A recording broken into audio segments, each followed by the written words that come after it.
अस्सलाम अलैकुम दोस्तों, पेश खिदमत है आज की कहानी। कहानी में आगे बढ़ने से पहले मेरी नए आने वाले दोस्तों से अपील है कि हमारे चैनल को सब्सक्राइब करें और बेल के आइकॉन को दबाकर ऑल नोटिफिकेशन ऑन कर दें ताकि हर आने वाली नई वीडियो का नोटिफिकेशन आपको बर वक्त मिल सके। दूसरे दिन फिर सफ़र शुरू हो गया। आज भी लोइस ने सफ़र की रफ्तार तेज़ रखी और जल्द अज जल्द उस इलाके से निकल जाने की कोशिश की, किसी को भी सुस्त रफ्तार ना होने दिया। माइकल रहनुमाई कर रहा था और जब शाम के झपटे फिजा में उतरे तो दूर से उन दो शाखों को देख लिया गया। सब थकन से चूर हो गए और अब आगे सफ़र मुमकिन नहीं था, इसलिए क़याम के लिए मुनासिब जगह तलाश की गई, मगर ये रात मोहतात गुजारने का फ़ैसला किया गया और इस सिलसिले में लोइस ने अपने साथियों को बहुत सी हदायत दी। आग वगैरह रोशन ना करने दी गई, पहरे का भी इंतज़ाम किया गया। मौका मिलता ही प्रोफेसर ने राजदेव के कान में सरगोशी की, हम यहाँ से सुबह 4 बजे के वक़्त निकलेंगे। थकन से मगलूब लोग उस वक़्त यकीनन बेसुध होंगे। ठीक है, राजदेव ने इत्तफाक किया। ज़रूरियात से फरागत करने के बाद सब आराम से सो गए। लोइस ने रात के इब्तदाई हिस्से में खुद जागने का फ़ैसला किया और ये उम्दा बात थी, क्योंकि उन लोगों का देर से निकलने का इरादा था। श्रद्धालुओं का खौफ सब पर मुसल्लत था, इसलिए वह सुकड़े समटे लेटे हुए होने के बावजूद सो ना सके। हालांकि थकन सब पर ही गालिब थी। ज़रा सी आहट होती तो लोइस दहशतज़दा होकर खड़ा हो जाता और आंखें फाड़ने लगता। इब्तदा में दूसरे लोग भी उठकर लोइस से खैरियत दरियाफ़त करते रहे। फिर पहरा बदल गया तो लोइस ने आराम करने से पहले बहुत सी हदायत दी। एक तरफ राजदेव और गज़ाल जाग रहे थे तो दूसरी तरफ प्रोफेसर हशमत बेबी भी नहीं सोया था। उसकी बेटी सफ़ीना भी उसके पास ही मौजूद थी और इस मंसूबे से आगाह थी। गज़ाल ने इस बारे में भी सोचा, सफ़ीना अब भी साथ रहेगी। अगर उनकी खुशबख्ती ने साथ दिया और उसे कंदील तक पहुंचने का मौका मिल गया तो सफ़ीना काफ़ी मुश्किलात पैदा कर सकती है, लेकिन ज़ाहिर है सफ़ीना को संभलना पड़ेगा। ऐसे भी गज़ाल के दिल में उसके लिए कोई जगह नहीं थी। रात रफ्ता रफ्ता गुजरती रही और फिर उनकी कलाई पर बंदी घड़ियों ने 4 बजाए। इस दौरान वो मुहावजों का जायजा लेते रहे। रात 2 बजे के बाद पहरा देने वाले अपनी अपनी जगह लुढ़क गए थे और इस वक्त उन लोगों के अलावा कोई नहीं जाग रहा था। राजदेव ने गज़ाल का शाना दबाया और गज़ाल बे आवाज़ उठ गया। हशमत बे भी फौरन ही खड़ा हो गया और उसके साथ ही सफ़ीना भी, गोया वो भी इस प्रोग्राम के लिए मुस्तइद थी। चारों झुके झुके आगे बढ़ने लगे। सबकी तबीयत खराब थी और बड़ी एहतियात बरत रहे थे। आन की आन में वो काफ़ी दूर निकल आए और फिर अचानक उनके दिल दहशत से कांप उठे। एक अनसानी आवाज़ उभरी थी, लेकिन अंदाज गैर इंसानी था। जो अवाब में बहुत सी देसी वैसी ही आवाज़ें उभरी और ठठक कर वो रुक गए। हशमत बे के मुंह से सरसराहट निकली। श्रद्धानिये उन सब की खौफजदा आंखें अपने इतराफ़ का जायज़ा ले रही थीं। अचानक राजदेव ने गज़ाल को धक्का दिया और ख़ुद भी ज़मीन पर ऊंधा लेट गया। प्रोफेसर हशमत बे ने भी उसकी तकलीद की और उसकी देखा देखी सफ़ीना ने भी। राजदेव ने दुरुस्त अंदाज़ा लगाया था, शरदानी गिरोह उसी सिमत आ रहा था। देखते ही देखते उनकी तूफ़ानी रफ्तार से दौड़ते हुए घोड़े उनके सामने आ गए और फिर उसी रफ्तार से दौड़ते हुए उसी तरफ बढ़ गए जिधर से ये लोग आए थे। आखिरी घोड़ा भी निगाहों से उजल हुआ तो राजदेव उठ खड़ा हुआ। भागो, जिस कदर तेज़ रफ्तारी से भाग सकते हो। हशमत बे ने सफ़ीना का हाथ पकड़ा और चारों बरक रफ्तारी से दौड़ने लगे। चंद लम्हात के बाद ही गोलियां चलना शुरू हो गईं। कहीं उन लोगों के कदम ना रुके। श्रद्धालुओं ने उन्हें देखा था, वरना उनका हिसाब उसी जगह बेबाक हो जाता। अलबत्ता लोइस और उसके साथियों के बारे में वो हमदर्दी से सोच रहे थे कि लोइस बेचारा भला मसला श्रद्धालुओं का क्या मुकाबला करेगा, लेकिन कुदरत ने उन्हें बचा लिया था। अगर कुदरत का ये प्रोग्राम आज का ना होता या उन्हें सफ़र में देर हो जाती, किसी तरह उनका राज खुल जाता, तो इस वक्त वो भी श्रद्धालुओं का निशाना बन रहे होते। वो सब जान तोड़ कर भाग रहे थे और उनकी कोशिश थी कि वो ज़्यादा से ज़्यादा दूर निकल जाएं। वो दौड़ते हुए बुरी तरह थक गए। सफीना ने इस दौरान किसी कमजोरी का मुजाहरा नहीं किया और उनके शाना बशाना रही। यकीनन वो भी किसी गैर मामूली थी। फिर उन्हें घने दरख्त नजर आए। मदम मदम रोशनी फैलती जा रही थी, यहाँ तक कि वो जंगल में दाखिल हो गए। मिस्टर राज, हशमत बे ने बुरी तरह हाँफते हुए कहा। राजदेव के कदम रुक गए। उसने सवालिया निगाहों से हशमत बे को देखा। यहाँ हम रुक सकते हैं, ये जगह महफूज है और अब दिन की रोशनी। हाँ, ये जगह शरदानियों से महफूज है, राजदेव ने कहा। अगर हम दरख्तों पर तो दूसरों की नज़रों से। हशमत बे सांस दुरुस्त करने की कोशिश में नाकाम रहा। मुनासिब ख्याल है, राजदेव ने चौड़ी शाखों और घने पत्तों वाले दरख्तों को देखते हुए कहा। लेकिन कुछ फैसला और तय किया गया और उसके बाद दरख्त मुंतखब कर लिए गए। राजदेव ने जूते उतारे और दरख्त के तने पर चढ़ने लगा और उसके पीछे हशमत बे भी था। राजदेव ने खुद ही गजाल से कहा, गजाल तुम उस सामने वाले दरख्त पर। गजाल ने उसकी हदायत पर अमल किया था। उसने अपने पीछे ही सफीना को भी दरख्त पर चढ़ते देखा। उसकी हल्की सी हंसी सुनाई दी और गजाल ने दिल में सोचा कि बिला शुबा एक दलेर लड़की है, वरना इन हालात में खुद पर काबू रखना एक मुश्किल काम था, वो भी एक लड़की के लिए। लेकिन ना तो इस भाग दौड़ में उन लोगों से पीछे रही और ना ही उन हालात का उस पर कोई खास असर मालूम होता था। कुछ और ऊपर आ जाओ गजाल, यहाँ घने पत्ते हैं। ऊपर की शाखें एक दूसरे में उलझी होने की वजह से जगह चौड़ी हो गई है, तुम उन पर आराम करो। सफीना, ये जगह भी ठीक है, गजाल ने कहा और सफीना फिर नहीं बढ़ी। कैसा लग रहा है गजाल? बहुत अच्छा, गजाल जल कर बोला। मैं खुद भी यही सोच रही थी कि तुम और मैं एक अलग अलग दरख्त पर चलें। मिस्टर राय ने खुद मेरी ये ख्वाहिश पूरी कर दी, उसने हंसते हुए कहा। वैसे मुझे तुमसे शिकायत है गजाल, तुम्हें हमें छोड़कर फरार हो रहे थे, उससे क्या फर्क पड़ता है? क्या ये इन बातों का वक्त है? पता नहीं उन लोगों पर क्या गुजरी, गजाल ने कहा। शरदानियों ने उन्हें भून कर रख दिया होगा, सफीना ने बेदर्दी से कहा। पता नहीं तुम किस किस्म की लड़की हो, गजाल दांत पीस कर बोला। सफीना ने कहा कि मैं दुश्मनों से नफरत करती हूँ, गजाल सिर्फ नफरत और दोस्तों से मोहब्बत। सबसे ज्यादा खुशी मुझे हडसन की मौत की होगी, काश मैं उसकी लाश अपनी आंखों से देख सकती। मुझे इन बातों से कोफत हो रही है सफीना, प्लीज ये मौजू तर्क कर दो, तो फिर अपनी पसंद की बातें करो। खूबसूरत नरमो नाजुक मोहब्बत से भरपूर मैं खामोश रहना चाहता हूँ, शायद खौफजदा हूँ। हाँ, ऐसी ही बात है, गजाल ने कहा। उसी वक्त घोड़ों के हनहनाने की आवाजें सुनाई दी। आवाजें दूर से नहीं आई थी, वो साकत हो गए और उन्होंने सांस रोक लिए। उजाला अब पूरी तरह फैल गया था और वो लोग बेखूबी देखे जा सकते थे। सब ही ने इन 3 घोड़ों को देख लिया जिन पर शरदानी जवान सवार थे। तंदुरुस्त तवाना घोड़े आहिस्ता आहिस्ता उसी सिमत आ रहे थे। शरदानियों के शानों से बंदूकें लटक रही थी और कारतूसों की पेटियां उनके बदन पर सजी हुई थी। उनके अंदाज से पता चलता था कि वो किसी की तलाश में हैं। वो तीनों थोड़ी ही देर में करीब पहुंच गए। उन लोगों को सांस तक रोक लेने पड़े। गजाल दम बखुद था और सांस रोके उन वैशी शरदानियों को देख रहा था। लेकिन दूसरे ही लम्हे जो कुछ हुआ उसका गुमान भी किसी को ना था।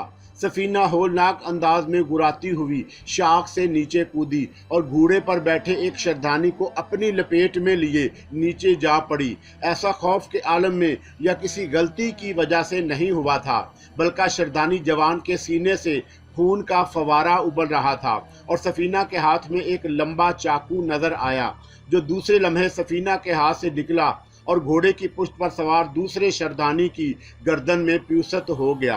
तीसरा शरदानी बदहवासी के आलम में घोड़े पर बैठा आगे बढ़ा तो गजाल ने थोड़ा सा झुककर उसके बाल पकड़े। घोड़ा शरदानी के नीचे से निकल गया, लेकिन गजाल भी शाख पर उसके वजन को ना संभाल सका और उसके साथ ही नीचे आ रहा। लेकिन शदीद हैजान के आलम में उसने नीचे गिरते ही शरदानी जवान की गर्दन दोनों हाथों में दबोच ली। खौफ ने उसके हाथों में बेपनाह कुव्वत पैदा कर दी। शरदानी जवान की जुबान बाहर निकल आई और उसका बदन बुरी तरह फड़कने लगा। राजदेव और हशमत बे इस मंजर से चंद लम्हात के लिए साकत हुए थे, लेकिन दूसरे ही लम्हे वो दोनों भी एक एक करके नीचे कूद गए। अलबत्ता अब उनकी जरूरत ना रही थी। घोड़े पर बैठा वो शरदानी भी नीचे गिर पड़ा था जिसके गर्दन में चाकू प्यूसत हुआ। सफीना ने इंतहाई जुरअत से काम लेकर चाकू उसकी गर्दन से खींचा और दोबारा उस शरदानी पर वार किया जो उसका सबसे पहला शिकार था। इसी असरा में गजाल का शिकार दम तोड़ चुका था। चंद लम्हात के बाद वो तीनों बेजान हो गए। राजदेव गहरी नजरों से सफीना को देख रहा था। ये फैसला तुमने अचानक ही कर लिया लड़की, उसने कहा। हाँ मिस्टर राज, ये मेरी आदत है कि मैं अचानक ही फैसले करती हूँ और उन पर अमल कर डालती हूँ। हो सकता है प्रोफेसर उनके पीछे उनके दूसरे साथी भी हों। राज तशवीश से बोला। हाँ, अमकानात हो सकते हैं, हशमत बे ने गर्दन हिलाकर कहा। फिर उसने झपट कर एक मुर्दा शरदानी की बंदूक उठा ली और उसे देखता हुआ बोला, एक उम्दा बात हुई है कि हम लोग मसला हो गए। सिर्फ मसला डैडी, ये घोड़े भी काम आएंगे। वो एक और तजवीज़ है डैडी, अगर आप लोग मान लें, सफीना ने कहा और लोग उसे देखने लगे। आप लोग इन शरदानियों के लिबास इस्तेमाल करें, इन जैसा हुलिया इख्तियार करें, इस तरह कि अगर उन्होंने कहीं से दूर से हमें देख लिया तो फौरन ही हम पर हमला ना करेंगे और इस दौरान हम उनसे होशियार हो जाएंगे। वेरी गुड, अच्छी तजवीज़ है, कोई मुश्किल ना होगी। लेकिन बेबी तुम, राजदेव ने कहा, मैंने कोई शरदानी औरत नहीं देखी, लेकिन मेरा ख्याल है मैं एक जंगली लड़की का रूप धार सकती हूँ। क्यों मिस्टर गजाल? सफीना ने मुस्कुराते हुए गजाल से पूछा।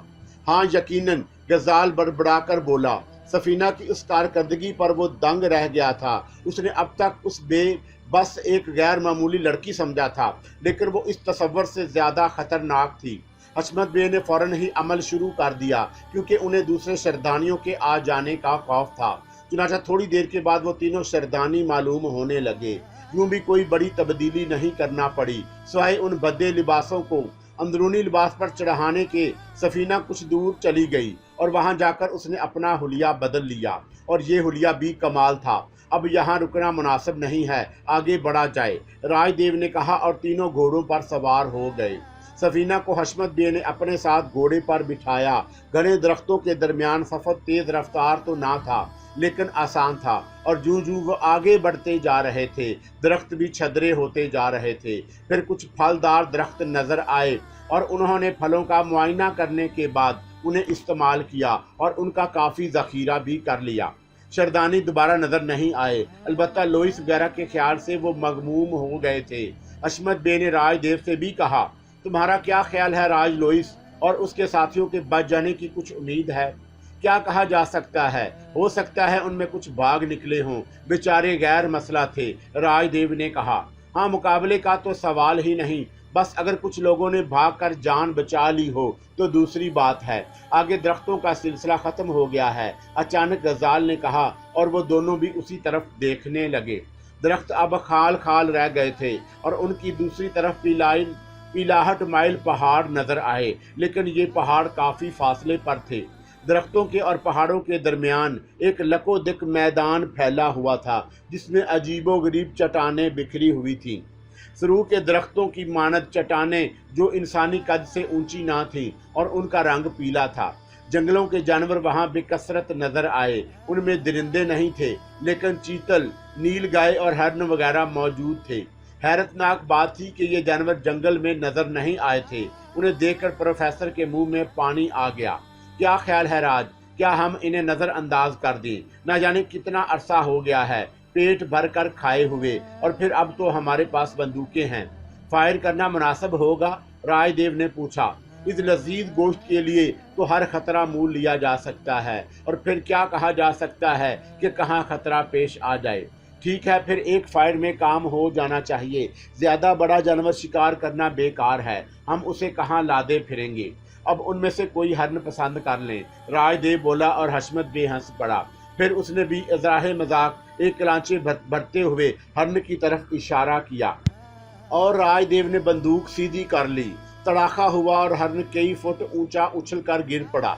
बेमिसाल, हशमत बे ने बेइख्तियार कहा, और फिर सफीना को घोड़े से उतार कर उसका चाकू लेकर हरन की तरफ दौड़ गया ताकि मरने से कबल उसे ज़िबा कर ले। सफीना ने कहा, आओ गजाल, जंगल दूर नहीं है, हमें खुश्क टहनियाँ दरकार होंगी। वो उछलकर गजाल के घोड़े पर चढ़ गई और गजाल ने घोड़े को आगे बढ़ा दिया। मैं तुमसे अभी तक नाराज़ हूँ गजाल। क्यों? اگر ڈیڈی تمہارے ساتھ شریک نہ ہو جاتے تو تم ہمیں یہیں چھوڑ کر آ گئے ہوتے۔ غزال، تم میرے لیے افسردہ نہ ہوتے۔ بہت سے لوگ مجھ سے بچھڑ گئے ہیں سفینہ، ان میں میرے ڈیڈی بھی ہیں۔ تم نہیں جانتی میں ان کے لیے کتنا پریشان ہوں۔ غزال نے کہا۔ سفینہ کچھ نہ بولی تھی۔ پھر اس نے کہا، ہیڈسن ضرور ان شردانیوں کے ہاتھوں مارا گیا ہوگا۔ مجھے اس کی موت کی سب سے زیادہ خوشی ہے۔ تم نے اچانک شردانیوں پر حملہ کر کے مجھے حیران کر دیا۔ میری کامیابی پر خوش نہیں ہوئے تم؟ کیا اس سے قبل بھی تم نے کوئی انسانی زندگی لی ہے؟ غزال نے پوچھا اور سفینہ مسکرانے لگی۔ پھر بولی، ہاں، 2 ایسے آدمی میرے ہاتھوں مارے گئے تھے جنہوں نے مجھے اغوا کرنے کی کوشش کی تھی۔ چند لمحوں کو زخمی کر چکی ہوں۔ ویسے میں بلیک بیلٹ بھی ہوں۔ میری چاہت اور نفرت میں شدت ہے غزال۔ بے پناہ چاہتی ہوں، بے پناہ نفرت کرتی ہوں۔ اپنا کام کر لیں، دیر ہو رہی ہے، غزال نے کہا۔ او ہاں، سفینہ ہنس پڑی۔ میں تو بھول ہی گئی تھی کہ لکڑیاں حاصل کر کے وہ واپس پہنچے تو حشمت بے ہرن کے بخیے ادھیڑنے میں مصروف تھا۔ اس کے ہاتھ کلائیوں تک خون میں ڈوبے ہوئے تھے۔ راج دیو دور دور تک نظریں دوڑا رہا تھا۔ زمین پر لکڑیوں کا الاؤ بنایا گیا اور پھر اس میں آگ روشن کر دی گئی۔ سب خاموشی سے اپنے اپنے کاموں میں مصروف تھے کہ دفتن راج دیو کے حلق سے ایک آواز نکل گئی۔ آواز کچھ ایسی تھی کہ سب ہی متوجہ ہو گئے۔ او مائی گاڈ! راج دیو دور پہاڑ کی بلندیوں پر دیکھتا ہوا بولا۔ ان سب نے سہمی ہوئی نگاہوں سے اس ہولناک منظر کو دیکھا۔ پہاڑی پر لاتعداد گھوڑ سوار نظر آئے۔ وہ 100% شردانیے تھے اور ان کی تعداد بہت زیادہ تھی۔ اور ماحول کی دوسری طرف ہرینڈا نے ان کے ہاتھ کھلوا دیے تھے، لیکن ان کے پاؤں مضبوطی سے بندھے ہوئے تھے۔ حالانکہ کھلے ہاتھوں سے پاؤں کھول لینا مشکل کام نہ تھا، لیکن چاروں طرف شردانیے موجود تھے، اس لیے یہ کوشش نہیں کی گئی۔ گارسا اور اس کے ساتھیوں کو مائیکل کا انجام نہیں معلوم ہو سکا، جبکہ ہرینڈا نے راؤ کو بتا دیا کہ مائیکل ہاتھ نہیں آ سکا، لیکن سکندر نے بھی گارسا کو حقیقت نہیں بتائی، کیونکہ دوسرے لوگ بھی یہ کوشش کر سکتے تھے اور اس کا انجام خطرناک ہو سکتا تھا۔ وقت گزرتا رہا اور کئی دن خاموشی سے گزر گئے۔ اس دوران ان میں سے کسی اور کو کوئی نقصان نہیں پہنچا، اس کے علاوہ انہیں خوراک بھی ملتی رہی۔ گارسا کے حوصلے اب پست ہوتے جا رہے تھے اور اب اس کے چہرے پر صرف خوف نظر آیا۔ وہ عموماً سوچ میں ڈوبا رہتا۔ اس دوران ہرینڈا کئی بار سکندر کو نظر آیا، لیکن وہ سکندر کے قریب نہیں آیا۔ یقیناً وہ کسی کارروائی میں مصروف تھا۔ پھر ایک ہولناک رات آ گئی۔ اس وقت مدھم چاندنی پھیلی ہوئی تھی اور چاند بار بار بادلوں کی لپیٹ میں آ جاتا۔ قید خانے کے احاطے کے سامنے پہلے عظیم و شان میدان میں شردانی جوان نظر آ رہے تھے۔ اس میدان کا اختتام پہاڑی دیواروں پر ہوتا تھا، جن کے دامن میں چٹانیں بکھری ہوئی تھیں۔ احاطے کے دائیں بائیں شردانیوں کے جھونپڑے بکھرے ہوئے تھے جو درختوں کی چھاؤں میں تھے۔ اسی طرح یہ جھونپڑے وادی کی دیوار کے ساتھ ساتھ اس وسیع و عریض میدان کے چاروں طرف تھے۔ رات کے اس پہر پوری آبادی نیند کی آغوش میں تھی کہ اچانک ہنگامہ برپا ہو گیا۔ پہلے شور و غل ہوا، اس کے بعد گولیاں چلنے کی آوازیں ابھریں۔ میدان میں بکھرے ہوئے شردانی بندوقیں سیدھی کیے پہلے قیدیوں کے احاطے کی طرف آئے۔ یہاں موجود شردانی پہلے ہی سے مستعد ہو گئے۔ وہ لوگ ان سے صورتحال معلوم کرنے لگے اور یہاں سکون پا کر ادھر ادھر دوڑنے لگے۔ تمام لوگ جاگ گئے۔ شور کی آوازیں دائیں سمت سے آ رہی تھی اور یہ شور بڑھتا ہی جا رہا تھا۔ گاہے بگاہے گولیاں بھی چلنے لگی۔ کچھ سمجھ میں نہیں آیا اب کیا ہو رہا ہے۔ گارسا روندی ہوئی لہجے میں بولا۔ کسی نے کوئی جواب نہیں دیا، البتہ سکندر نے سراتو سے کہا، سراتو ذرا ان محافظوں کے قریب رہو تاکہ ان کی باتیں سن سکو۔ یس سر، اوکے سر، سراتو نے کہا۔ شور و غل مسلسل جاری رہا۔ پھر کچھ لوگ احاطے کے قریب آئے اور محافظوں سے باتیں کرنے لگے۔ محافظوں میں ایک عجیب سی بے چینی پھیل گئی۔ ان میں سے 2-3 آدمی اپنی بندوقیں سیدھی کر کے آگے بڑھنے لگے تو آنے والوں نے ان پر بندوقیں تان لیں اور وہ آپس ہی میں زور زور سے باتیں کرنے لگے۔ ان کی آوازیں غصے میں ڈوبی ہوئی تھیں اور سراتو بغور ان کی آوازوں کو سن رہا تھا۔ پھر ان 3 آدمیوں کو بری طرح دبوچ لیا گیا اور ان سے ان کی بندوقیں چھین لی گئیں۔ ان کے ہاتھوں میں رسیاں باندھ دی گئیں اور چند آدمی انہیں دھکیلتے ہوئے آگے لے آئے۔ باقی محافظ قیدیوں کی جانب متوجہ ہوئے اور انہیں پرسکون پا کر مطمئن ہو گئے۔ उनमें से कुछ यहीं जम गए, बाकी वहां से चले गए। गोलियों की आवाजें अब भी यक्के बाद देगरे आ रही थी। सिकंदर आहिस्ता आहिस्ता सरातू के करीब पहुंच गया और सरातू ने सनसीखेज लहजे में कहा, सर, उन लोगों के दरमियान आपस में फाइट हो गया है। हरबंडा और सरदार एरश आपस में लड़ गया और दोनों का अपना अपना लोग एक दूसरे से फाइट करता। सर, ये खतरनाक शोरत है। सिकंदर ने कुछ और ना पूछा, बात समझ में आ गई थी। हरिंडा से उससे जो गुफ्तगू की थी उसे नज़रअंदाज नहीं किया गया और वो अपनी कोशिशों में मसरूफ़ था। यकीनन कोई ऐसी बात हो गई जिसका नतीजा ये निकला, लेकिन सूरत हाल अभी तक पता नहीं चल सकी थी। हरिंडा अपनी कोशिशों में कामयाब हुआ या नहीं? अगर नाकाम हुआ है तो इस वक्त क्या कैफियत है? वैसे सिकंदर को हरिंडा ही से अगली उम्मीद बाकी थी कि अगर उस पर सिकंदर का जादू कामयाब हो गया तो शायद उन लोगों की जान बच जाए और उन्हें यहाँ से निकलना नसीब हो सके। लेकिन ये हरिंडा की कामयाबी पर मुनहसर था। भरतचंद्र और प्रोफेसर गौरी को भी उसने सरगोशी के अंदाज में सूरत हाल से आगाह किया और पूरी तफसील बता दी। वो दोनों साकत रह गए। प्रोफेसर गौरी काफ़ी देर के बाद बोला, खुदा करे वो कामयाब हो जाए, बेहतरीन तरकीब है, वरना दूसरी सूरत में। हंगामा रात भर जारी रहा और कुछ पता नहीं चल सका। लोग अब भी भाग दौड़ कर रहे थे। फिर उस वक्त मदम मदम उजाला फैलने लगा जब बेशुमार अफराद में जहाँ मैदान की जानब आते नजर आए। मैदान में कुछ खसूसी इंतजामात किए गए और लकड़ी का एक बड़ा तना धकेल कर मैदान के वस्त में खड़ा कर दिया गया।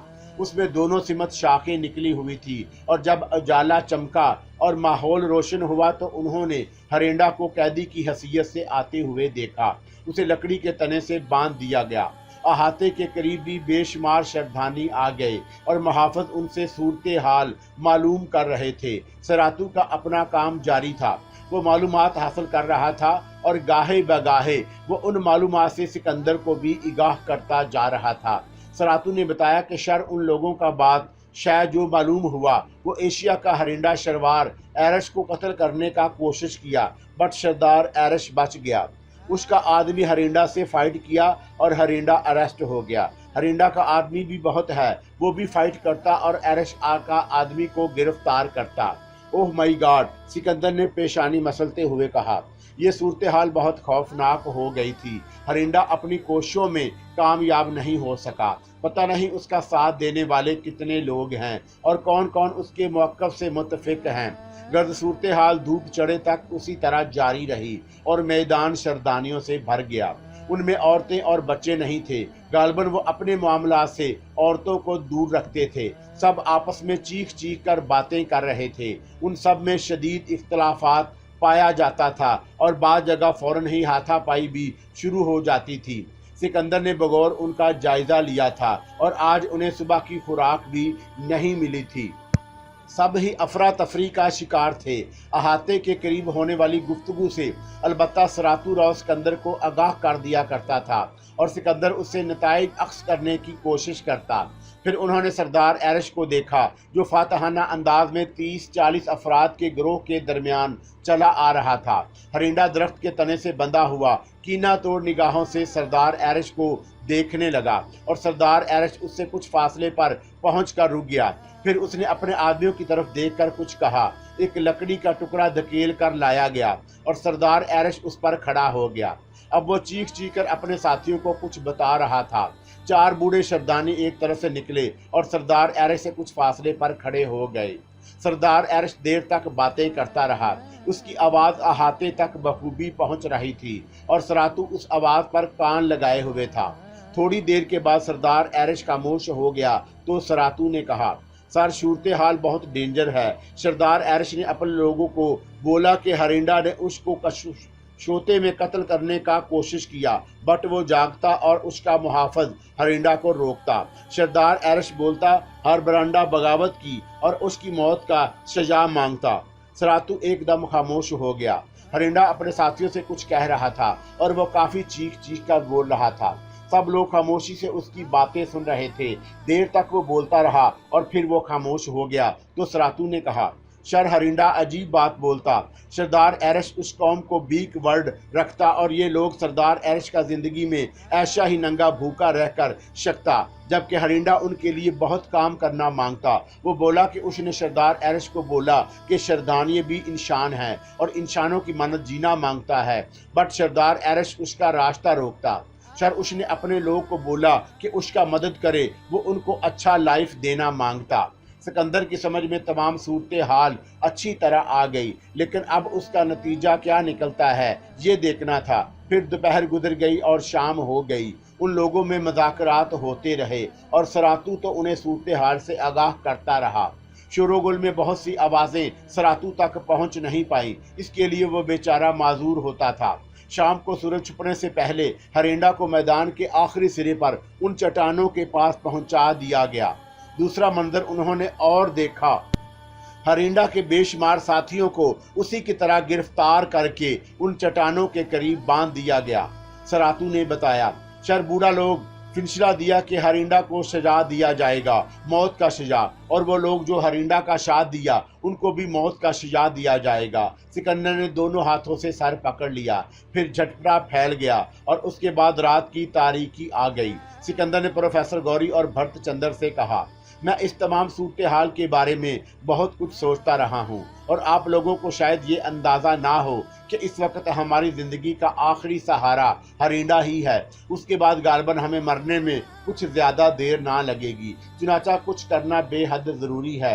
लेकिन क्या? प्रोफेसर गौरी ने कहा, हरिंडा की आज़ादी? क्या मतलब?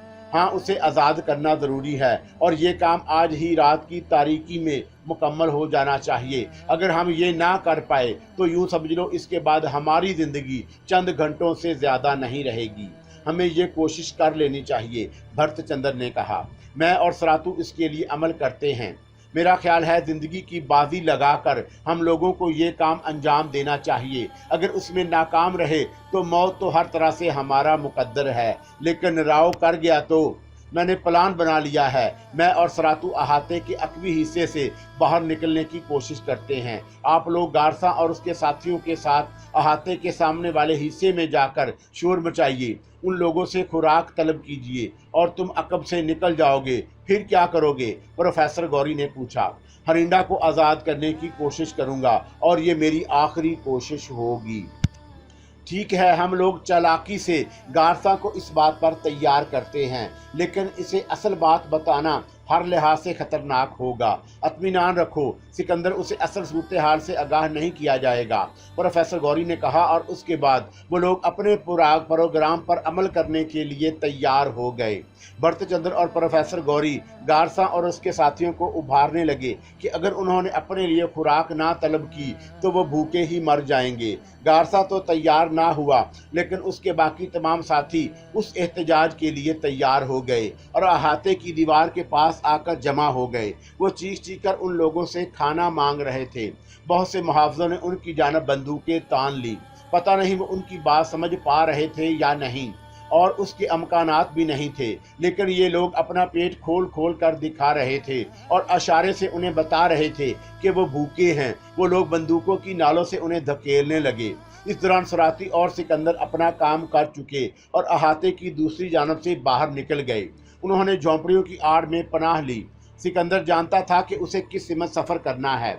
वसीओ अरीज मैदान का एक सिरा अबूर करने के बाद उसे उन चट्टानों के अकब में पहुंचना था जिनके सामने हरिंडा और उसके साथी बंधे हुए थे और मुहाफ़िज़ उनकी निगरानी कर रहे थे। ये तवील रास्ता उन्होंने कई घंटों में तय किया। रात आहिस्ता आहिस्ता गहरी होती जा रही थी और वो एक एक कदम फूंक फूंक कर उठा रहे थे। ये उनकी आखिरी कोशिश थी। वैसे सिकंदर और शायद सरातू को भी इस बात का यकीन नहीं था कि ये इतनी कामयाबी से उन लोगों के दरमियान से निकल आएंगे, लेकिन उनकी दो वजूहात थी। अव्वल तो रात गहरी थी, दूसरे वो लोग अपने तौर पर भी उन हालात का शिकार थे। चुनाचा उन लोगों को उसमें आसानी हुई और तवील मुशक्क़त के बाद वो लोग बल आखिर पहाड़ी दीवार के नज़दीक पहुंच गए। यहाँ से वो चट्टानें साफ नज़र आ रही थी जिनके सामने हरिंडा वगैरह कैद थे। सिकंदर और सरातू सबसे पहले हरिंडा की ही की अकब में नमूदार हुए। सिकंदर रेंगता हुआ आगे बढ़ा और हरिंडा के पास पहुंच गया। फिर उसने अकब से हरिंडा के हाथ खोलने शुरू किए और हरिंडा चौंक पड़ा। اس نے گردن گھما کر دیکھا۔ سکندر کو دیکھ کر اس کی آنکھیں حیرت سے پھیل گئیں۔ تم، وہ سرسراتے ہوئے لہجے میں بولا۔ ہاں ہرینڈا، میں نے سوچا کہ ہمیں بھی اپنا فرض پورا کرنا چاہیے۔ اوہ، میں جانتا تھا کہ تم ہی یہ کام سر انجام دے سکتے ہو۔ براہ کرم جلدی سے میرے ہاتھ اور پاؤں کھول دو، وقت بہت خطرناک ہوتا جا رہا ہے۔ سکندر نے پھرتی سے ہرینڈا کے ہاتھ اور پاؤں کھول دیے۔ تب ہرینڈا نے اپنے ایک ساتھی کی طرف دیکھا جو اس سے چند قدم کے فاصلے پر تھا اور اس سے کچھ کہنے لگا۔ پھر اس نے سکندر سے کہا، براہ کرم اب تم یہاں سے اس جگہ کھڑے ہو جاؤ جہاں میں کھڑا ہوں، تاکہ محافظ میری گمشدگی کو محسوس نہ کر سکیں۔ سکندر نے فوراً ہی اس کی ہدایت پر عمل کیا۔ دھندلکوں میں کوئی بھی یہ نہ دیکھ سکا کہ قیدی بدل گیا ہے۔ ہرینڈا چٹان کے عقب میں روپوش ہو گیا۔ سراتو سکندر کے پاس خاموش کھڑا ہوا تھا۔ کافی دیر اسی طرح گزر گئی، پھر ہرینڈا کے ان کے پاس آ گیا۔ میرے تمام ساتھی اب آزاد ہیں، تمہاری جگہ میں دوسرے آدمی کو کھڑے کیے دیتا ہوں۔ مسٹر سکندر، تم دونوں میرے ساتھ آؤ۔ سکندر اور سراتو ہرینڈا کے ساتھ چل پڑے۔ ہرینڈا مکانوں کے پاس پہنچ گیا، پھر ایک مکان کے سامنے رک کر اس کا دروازہ بجایا اور چند لمحات کے بعد ایک شخص باہر نکل آیا۔ ہرینڈا کو دیکھ کر اس کی حالت عجیب ہو گئی۔ ہرینڈا نے اسے ساتھ لیا اور وہاں سے بھی آگے بڑھ گیا۔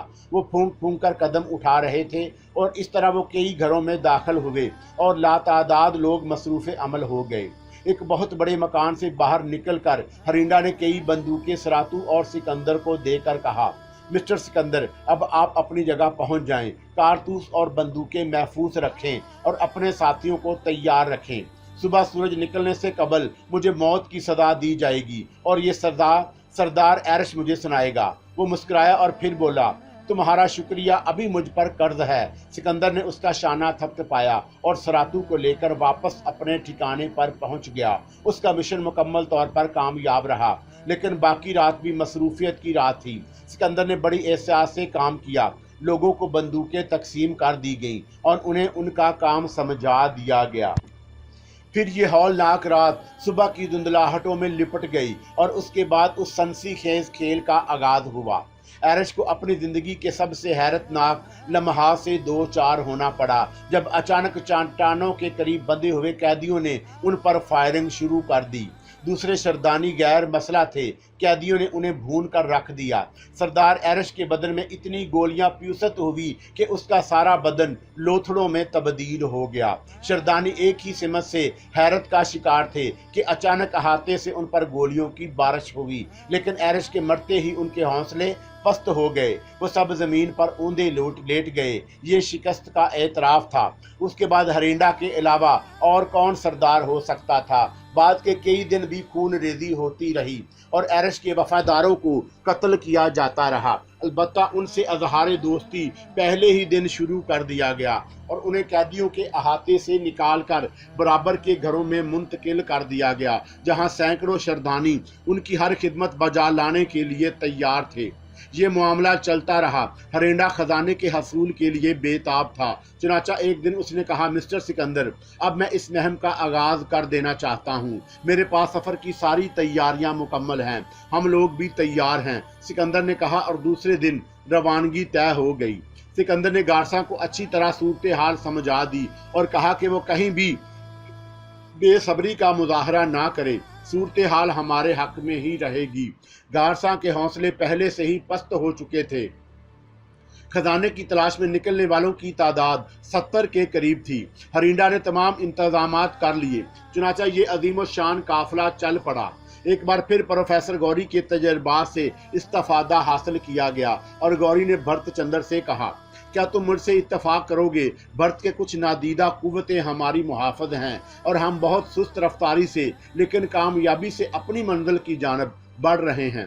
یہ سفر بہت اطمینان بخش تھا کیونکہ اب شردانیوں کا خوف ختم ہو گیا تھا۔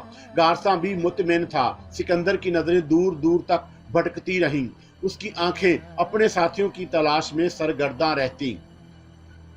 سفر کے چند روز پرسکون رہے، پھر تبدیلی ہوئی۔ ان کا رخ ایک پہاڑ کے دامن کی طرف تھا کہ انہوں نے ایک فائر کی آواز سنی اور سب چونک پڑے۔ آواز پہاڑ کی دوسری طرف سے آئی تھی۔ ہرینڈا کے اشارے پر ان घोड़े पहाड़ की बुलंदियां तय करने लगे। उस फासले को तय करने में काफी वक्त लगा। पहाड़ की बुलंदियों पर पहुंचकर उन्होंने दूसरे दिन का मंजर देखा। वो तादाद में 4 थे, शरदानिये ही मालूम हो रहे थे। उनके नजदीक आग रोशन थी और आग पर गोश्त भुना जा रहा था। औरत हरिंडा के मुंह से आवाज निकली, उनके साथ एक औरत भी है, वो शरदानिये नहीं हो सकते। और माहौल की तीसरी जानब कर्नल फेरोज पुरस्रार औरत एरा के साथ सफर कर रहा था। वो बहुत अजीब कैफियत का शिकार था। कदम कदम पर उसे एहसास हुआ कि एरा एक नाकाबिले फहम शख्सियत है। वो कौन है, क्या है, उसके बारे में अभी तक कुछ मालूम नहीं हो सका। एरा उस सफर का मकसद भी नामालूम था, लेकिन यूं लगता था जैसे वो पूरे एतमाद के साथ सफर कर रही हो और उसे अपनी मंजिल मालूम हो। घोड़े मुनासिब रफ्तार से आगे बढ़ रहे थे। दोपहर एक जंगल में हुई। एरा ने कर्नल को देखते हुए कहा, भूख लग रही है कर्नल फेरोज। कोई खास नहीं। वो सामने जो दरख्त नजर आ रहे हैं उन पर लटके हुए फल तुम्हारे लिए बहुत मफीद होंगे। एक बार तुम्हारी दाहिनी पिंडली की हड्डी चकनाचूर हो गई थी। गालबन ये उस वक्त की बात है कर्नल, जब तुम फौजी खिदमात सर अंजाम दे रहे थे। कर्नल का दिमाग भग से उड़ गया। एरा ने सच कहा था, ये गालबन 24 साल कबल की बात है। एरा फिर बोली, फौजी डॉक्टरों ने तुम्हें 3 ऑपरेशन किए थे और महारत का सबूत देते हुए टांग कटने से बचा ली थी, लेकिन तुम उस दर्द से आज तक निजात हासिल ना कर सके जो बाद औकात तुम्हें बेचैन कर देता है। कर्नल थूक निगल कर रह गया। एरा का एक एक लफ्ज दुरुस्त था। उन फलों में ये खूबी है कि वो मजरूब हड्डियों का दर्द हमेशा के लिए ख़त्म कर देते हैं। उनमें लेसदार मादा होता है जो हड्डियों पर प्लास्टर कर देता है। वैसे लजीज नहीं होते। तुम इनकी बड़ी तादाद हासिल करके महफूज कर लो। इससे तुम आर्जी भूख भी मिटा सकते हो और ये तुम्हारा दर्द हमेशा के लिए खत्म कर देंगे। अब ये सवाल बेकार था कि एरा को 24 साल कबल का ये वाकया कैसे मालूम हुआ, लेकिन इस दर्द से निजात का इस जरिए को कर्नल फरामोश ना कर सका।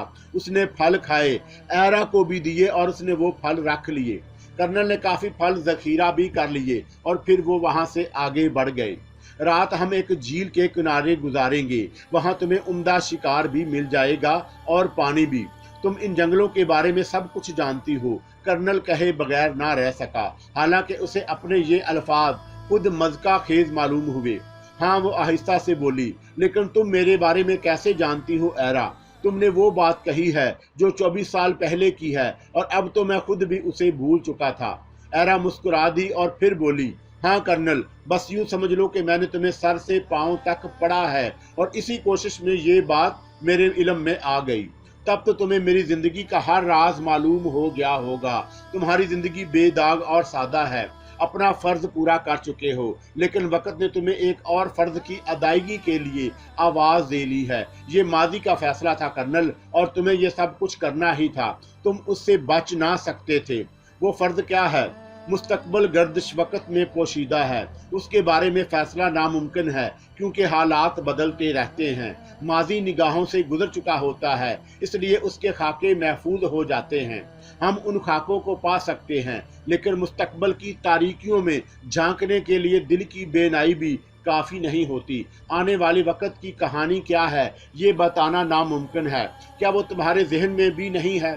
मेरे इल्म में एक मकसद है, लेकिन मैं भी हालात के ताबे हूँ और मुझ पर बेमकसद जुबान हलाने की पाबंदी है। लेकिन ये ना समझना कि मैं तुमसे मुखलस नहीं हूँ और तुम पर एतबार नहीं करती। मैंने तुमसे पहले भी कहा था कि जो जान लो उसे महफूज रखो और जो ना जान पाओ उसके लिए वक्त के फैसलों का इंतज़ार करो।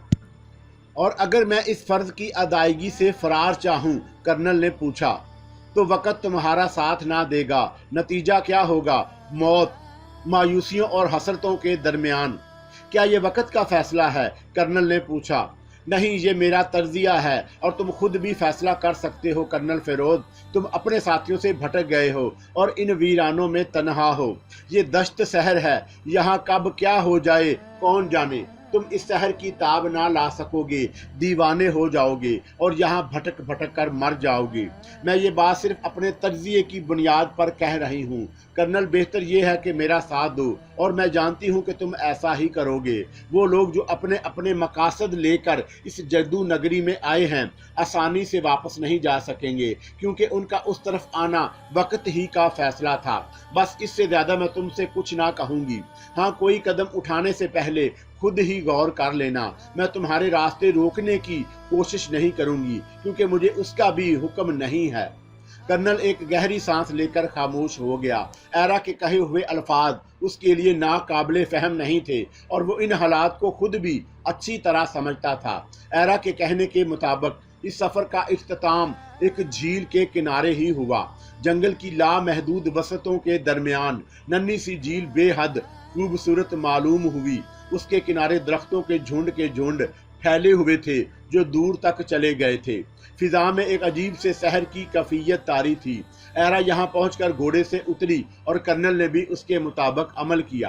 एरा ने उंगली से एक सिमत इशारा करते हुए कहा, तुम्हारी खुराक। नन्हे नन्हे जानवर कलीले भर रहे थे।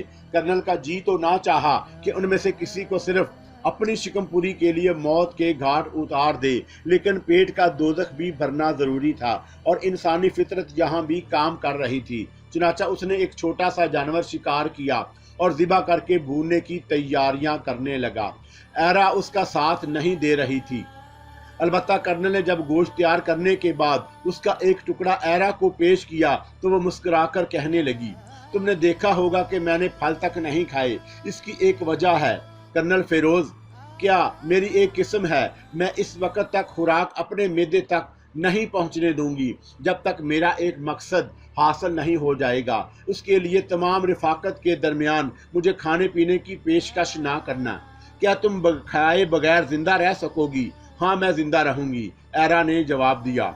जंगल पर तारीक अंधेरे उतरते रहे और माहौल भयानक से भयानक तर होने लगा।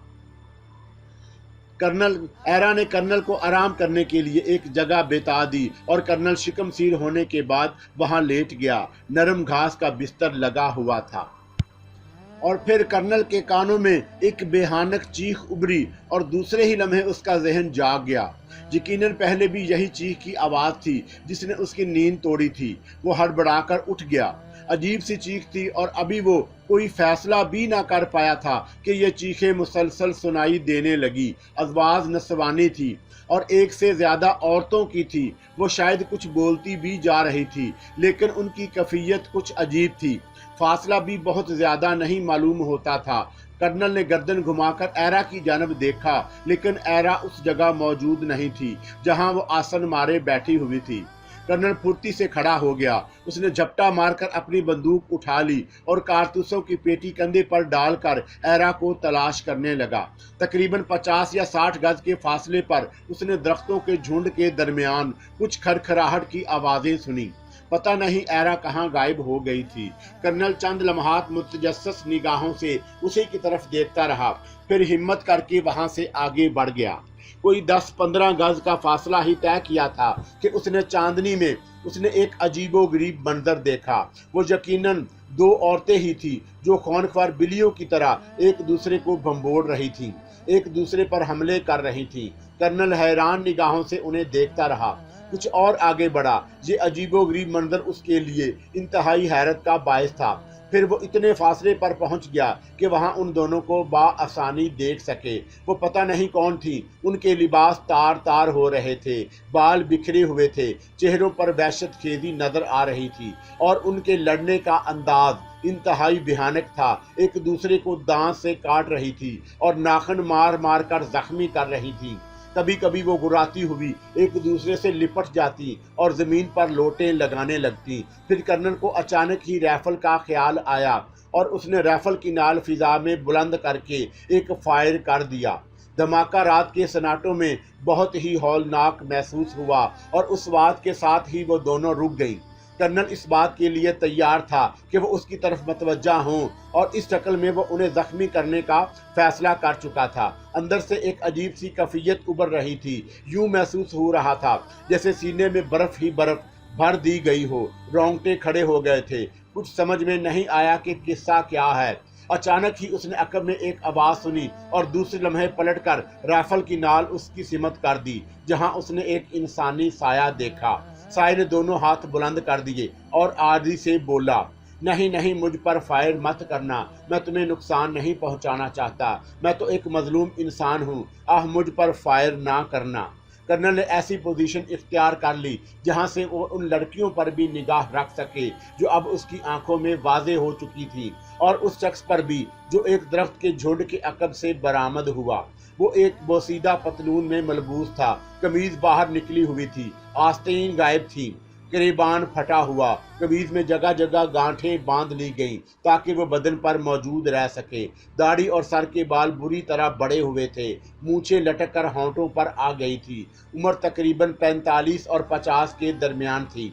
बदन गठा हुआ और मजबूत मालूम होता था, और वो आहिस्ता आहिस्ता कदमों से चलता हुआ कर्नल के बिल्कुल सामने आ गया। कर्नल उसे घूरता हुआ बोला, तुम कौन हो?